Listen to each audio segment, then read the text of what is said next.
We're talking about some emergency repairs that you can do in the classroom as an educator to help the student, stay in class, to help protect your repair budget or lengthen your repairs budget, and also cut down on the amount of time that this instrument's gone off to the repair shop.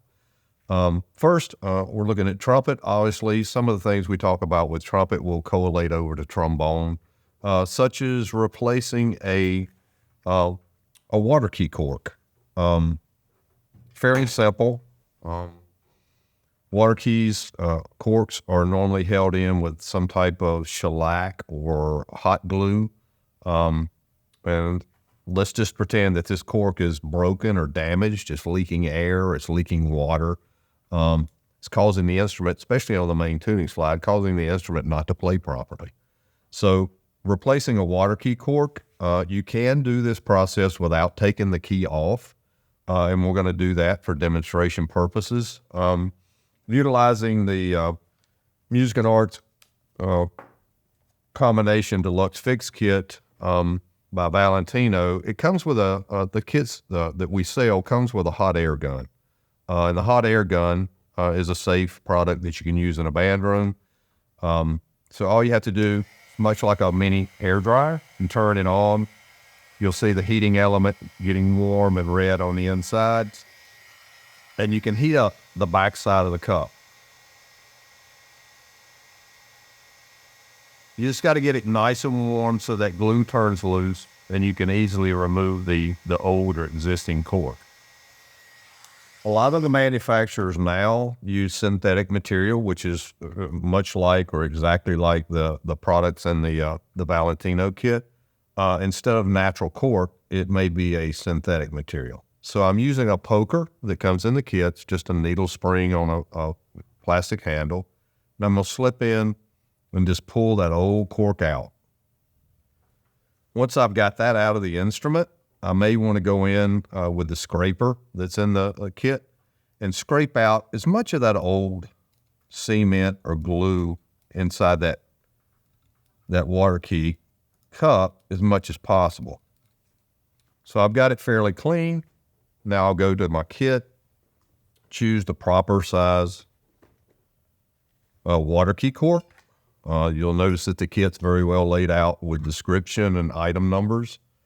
So I want to go in, there's all different sizes, an assortment of water key corks for tuba, baritone, obviously trumpet in this case. And I'm going to find one, pick one out that matches and will fit just inside that cup. Not going to hurt anything. If you poke this material with a poker, you're not going to damage it, poking it on the side. Again, it's a synthetic material. It's not some type of membrane or skin. And I want to dry fit and make sure before I peel this peel and stick back off of it, I want to make sure it's going to fit into that pad cup, in which this one does. You'll see most of them are labeled very well on the back side as the diameter size. This is a 9 millimeter. I'm going to peel the back. I'm going to slide it into place with the sticky side down.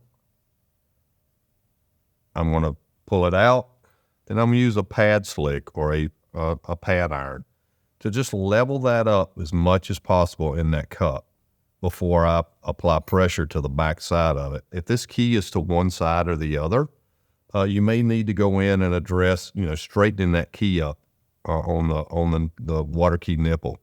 So you can take a pair of pliers that's in the kit that we use, very smooth jawed. You don't have to worry about damaging the key. And just lightly move that key over to get it squared back up on the tone hole or on the water key hole. I'm going to then use just a piece of cloth to wipe the back side of the key. And with the pressure from the spring and wiping, it should seal up that water key. And you'll see that there's an impression now in that surface. And you can put the instrument back together, check it for playability. You could do a suction test. I'm not going to do it on this because it is a dirty piece of tubing. I would caution thinking about doing that. You can also use the feeler gauge that we use in the kit for making sure pads are sealing up. can always go around it, the key, at 12 o'clock, 3 o'clock, 6 o'clock, and 9 o'clock to make sure it's sealing up, just as you would do if you're replacing a pad on a woodwind instrument. So I got resistance at 12 o'clock, 3 o'clock, 6 o'clock, and 9 o'clock. So I know that this key is sealing back up. So that's replacing a water key cork. Replacing the spring. If this spring is broken and not holding the key closed like it should, these springs can be replaced using the kit, the repair kit. Take the screwdriver that comes in the kit with the changeable ends and remove the screw that holds the key on. I would either place the screw over a safe place so it doesn't get knocked off the bench, or maybe even put it back into the saddle. This is called a water key saddle, is what holds the key on. While I'm addressing replacing this spring, you'll see this spring actually has the feet, or the spring feet, that are turned in. A lot of times those are just clipped off, or a pair of wire cutters are cut off and they're just straight. Trying to reinstall a spring, and I'm going to do this as demonstration, wire cutters. I'm going to pretend that, this foot is broken off like this, and that's what would cause the spring not to work properly. Obviously, you're not going to be able to get this short broken piece back underneath into that saddle to where that key works properly. It's sharp, good chance you'll be bleeding before while you're trying to do that. So you've got to replace the spring. So you would go to your kit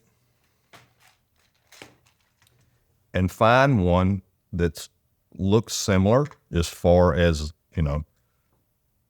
this spring here looks a lot like the spring that was on it. It's already got the feet turned and cut. Would be a lot easy to install. You just have to make sure that these loops fit over the key itself, over the hinge tube. So this one, it would be just a matter of putting that key, the feet of it, and then reinstalling it onto the slide. For this demonstration purpose, I'm going to use one that is more of a universal spring that has a lot longer feet. Again, that loop has to fit over the hinge tubes. There's another tool that comes in the kit that you're going to need to get this spring properly put back on and get the key put back on the slide itself. So I'm putting the loops, got the key spring in place temporarily. This loop that comes in the kit, it's got holes in the end of it. It's just a hollow loop, and this is going to fit over the spring feet to hold those feet down when you're trying to wrap it and put it into position. So I'm going to install it. I'm actually going to close this up a little bit so it's tighter.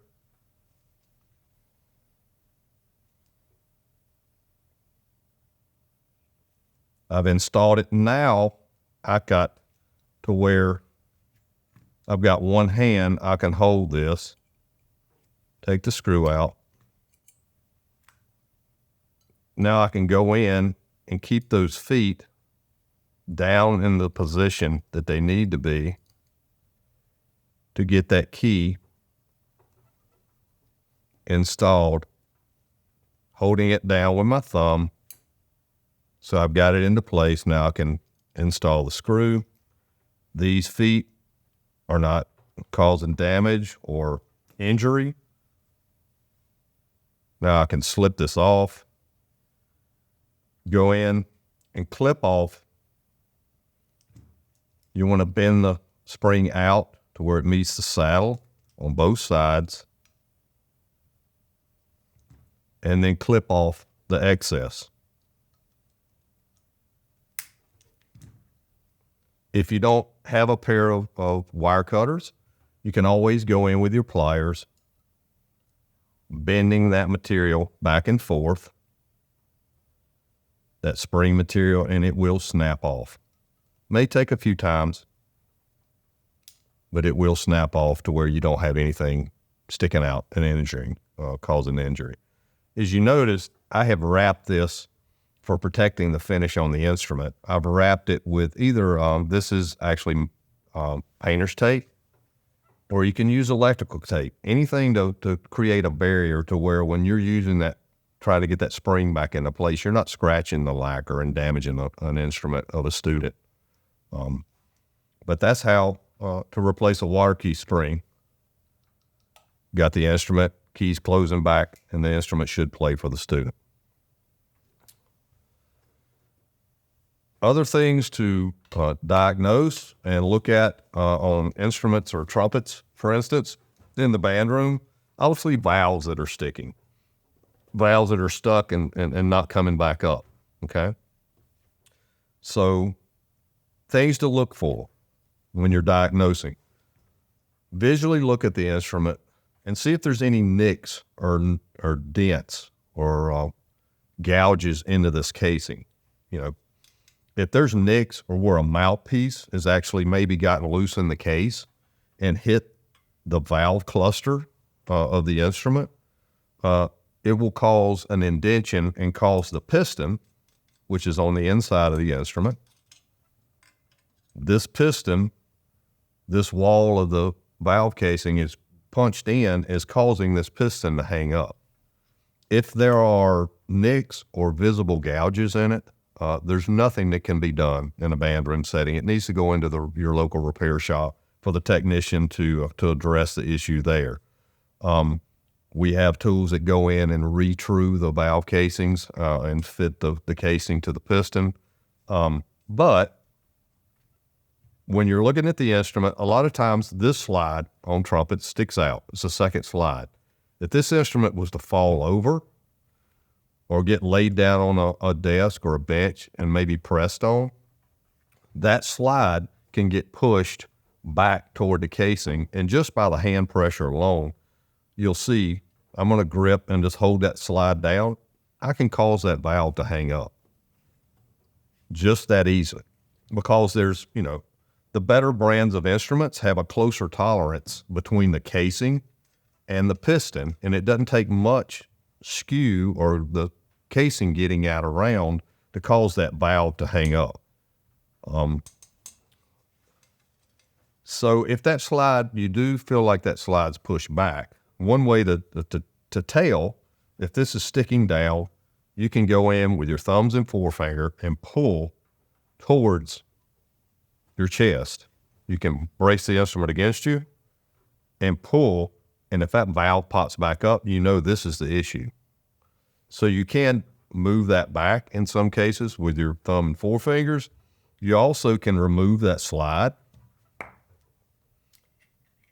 and gently move the tubes back individually by doing a pulling motion. And if you see that valve pop back up, it should take care of the issue. Same goes for visually look at. I always recommend having another instrument in proper condition, that's working properly. Visually look and make sure that the instrument is lined up the way it should, that this bell tail is not pushed way over. You don't see a dent underneath this brace. If this first valve's hanging up, a lot of times it can be that the fact that the instrument, instead of maybe causing issues and getting pressure from this side, it actually has fallen over this way and has pushed this bell tail this direction. I can actually push that bell tail over enough or grab it, and you'll see again, just my hand pressure is causing that valve to hang up. So sometimes you can just by, if this valve's hanging down, just by reversing what has happened to the instrument, and it's just a matter of, you can take the palm of your hand and hit the bell tail and move it gently back over. You also can use this webbing that comes in the kit. This may take a buddy system to where you have someone else hold the instrument, but you can also, just a light jerking motion can pull that tail back over, and that valve will pop back up. So that's a couple of things you can do as far as valves not working, as far as addressing issues there. If you can't get caps off, if the caps, obviously the student needs to be able to remove at least the top caps to be able to pull the valves out to oil them on a regular basis. If for some reason the caps are so tight that they can't get the instrument or get the cap off of it, you can use a combination of things with the kit. You have a Delrin hammer, a nylon hammer that has a pointed end on one end and a flat round end on the other. You can go in with your heat gun and some penetrating oil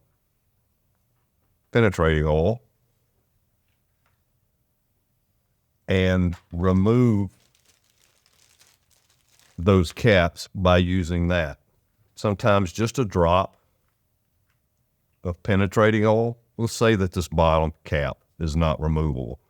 Just one little drop, penetrating oil, some heat on that cap, and then some light tapping.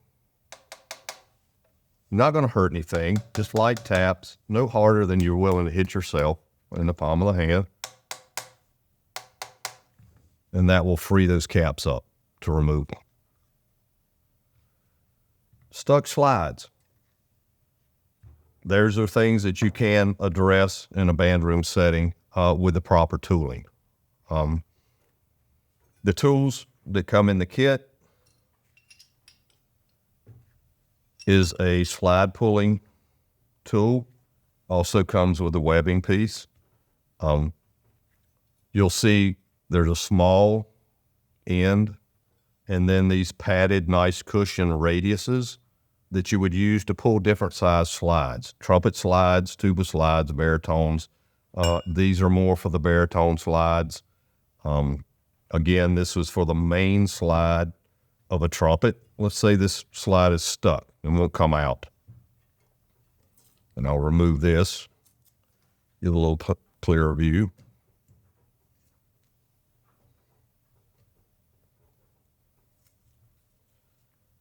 This radius, number one, it has two cutouts. It's got a cutout here that's going to get past these two braces so it goes into position properly. This is going to be a cushioned area, so you're not going to damage the inside radius of that slide. So this would be installed using a wing screw onto the plate.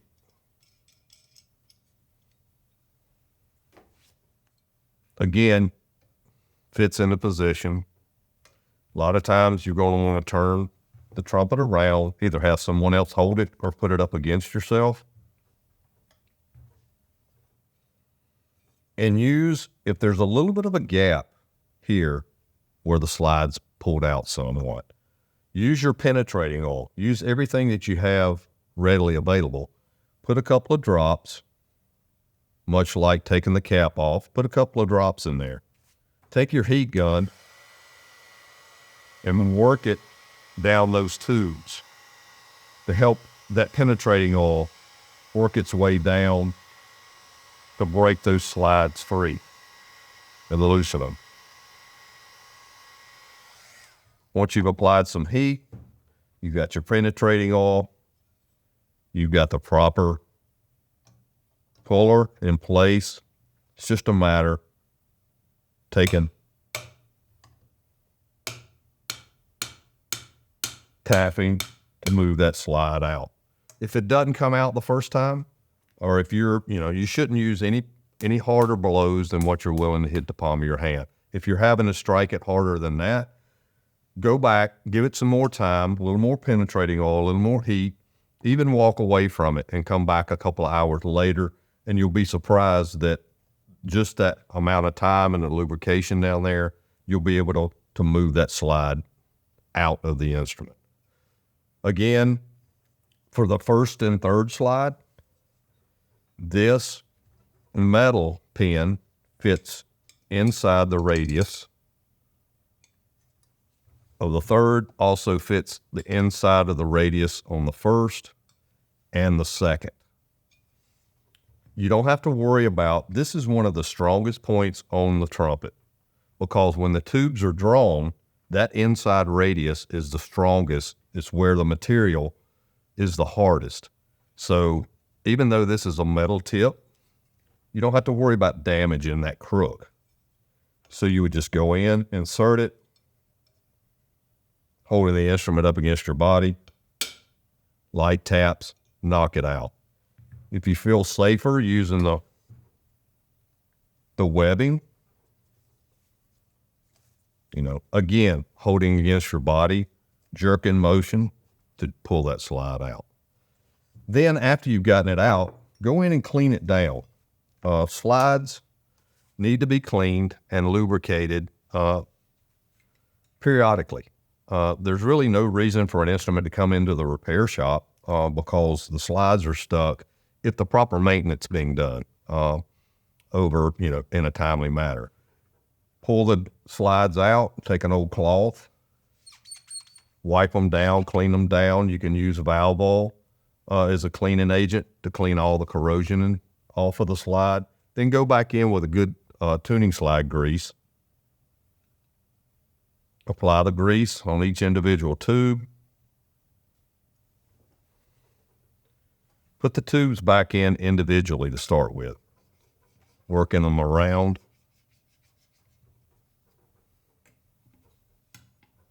And then back in together. The slide should move, that smoothly, creating an air lock with the grease as well. But some of the wasted budgets that we see as a department is when slides have to come into the repair shop to be pulled just because they haven't been properly maintained.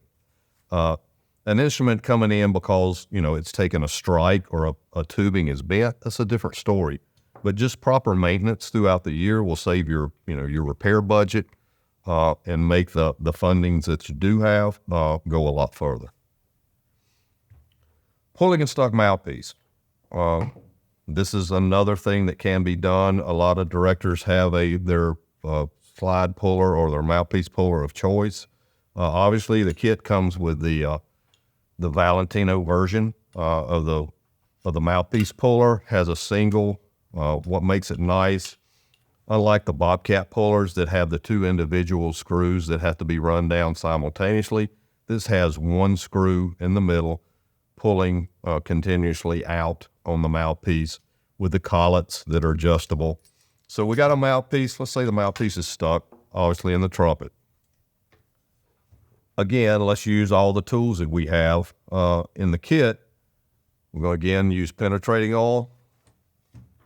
Put a drop of oil next to the mouthpiece receiver and the mouthpiece. Put the puller in place. Again, you'll screw it down to where the two plates are the closest together. This fits over the cup.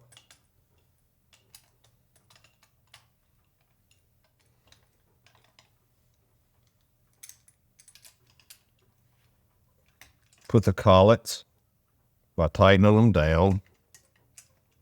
Put the collets in place up against the receiver. Then it's just a matter, it's easier said than done.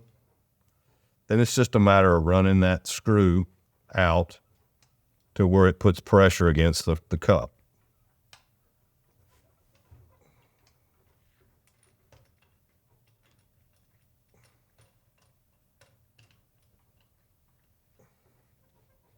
And again, use your heat gun. If the mouthpiece is really snug and not wanting to come out like it should, take your heat gun, heat up, and pull that penetrating oil down into the receiver. Give it a couple of turns, mouthpiece should pop out from the pressure. If it doesn't, go back in and some sympathetic vibrations with the mallet on the receiver. A lot of times you'll see that mouthpiece pop out. You don't have to worry about it. You're not going to damage tapping fairly heavy on that receiver, because that's one of the thickest pieces of material on the instrument or on the trumpet. So a couple of nice strikes with that, you'll see the mouthpiece pop out. Once you get the mouthpiece off, make sure that it's rounded out and make sure the shank of it is nice and clean. You can clean the shank. Again, take an old cloth, some valve oil, and clean any kind of debris or corrosion that you may have on that shank. At the same time, round it out. A mouthpiece truing tool that comes in the kit is just a tapered steel with a T-handle. The proper way to use that is you can just stick it in with hand pressure and rotate it to round the mouthpiece out. You can go in holding it on a padded surface.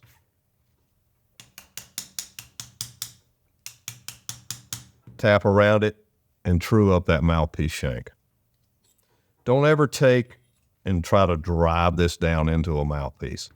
Unfortunately, we've seen cases where the mouthpiece would split if this tool is used improperly. So just hand pressure and then around the diameter to round it back out.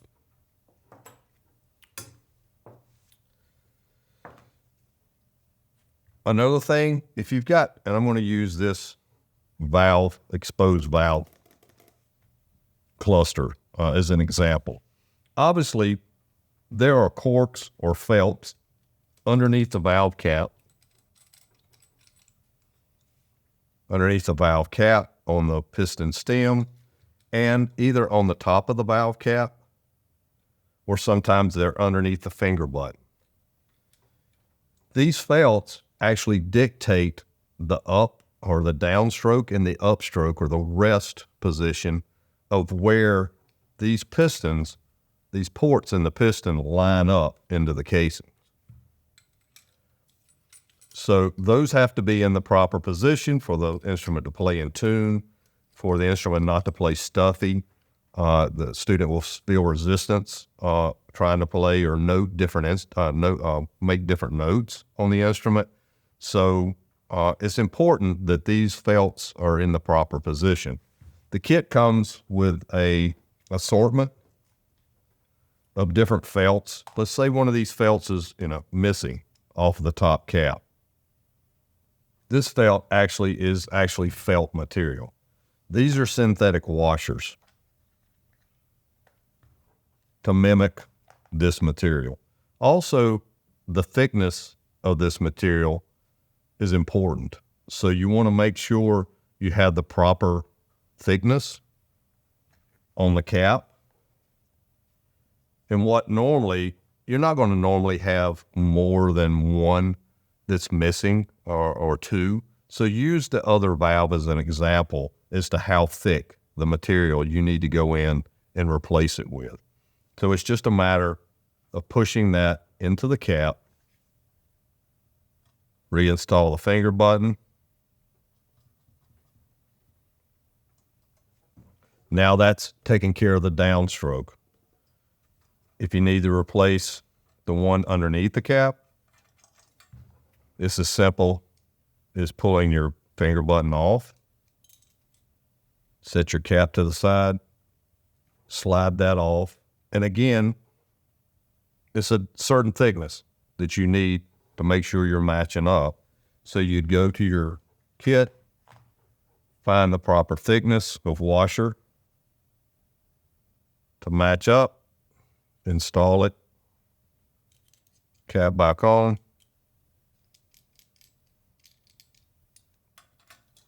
and put the piston back into place.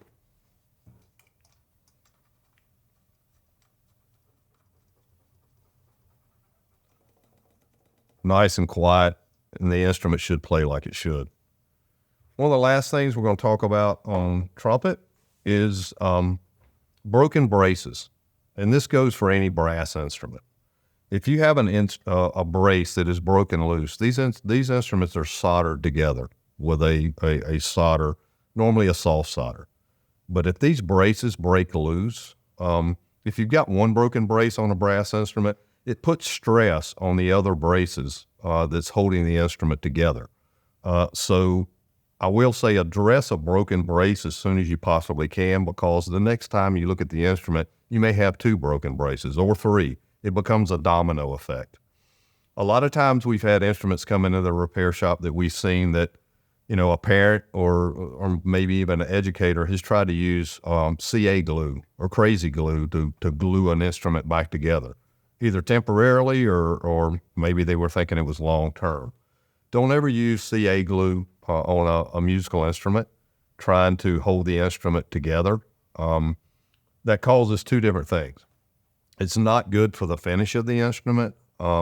The other thing is when it does come to the repair shop for a proper repair, CA glue becomes a cyanide or a toxic gas when you put heat to it, which we use heat to solder the instruments back together. Then it becomes an issue where you're handling almost a hazardous material. So don't ever use that. The quickest and easy way to get a brace at least held together temporarily for a performance is a zip tie. These are readily available at Lowe's, Home Depot. And it's as simple as, let's say this brace was broke loose between the bell tail and the receiver. It's just a matter of taking a zip tie, zipping it down into place to hold the instrument together and clip off the excess. That at least gets you through the performance.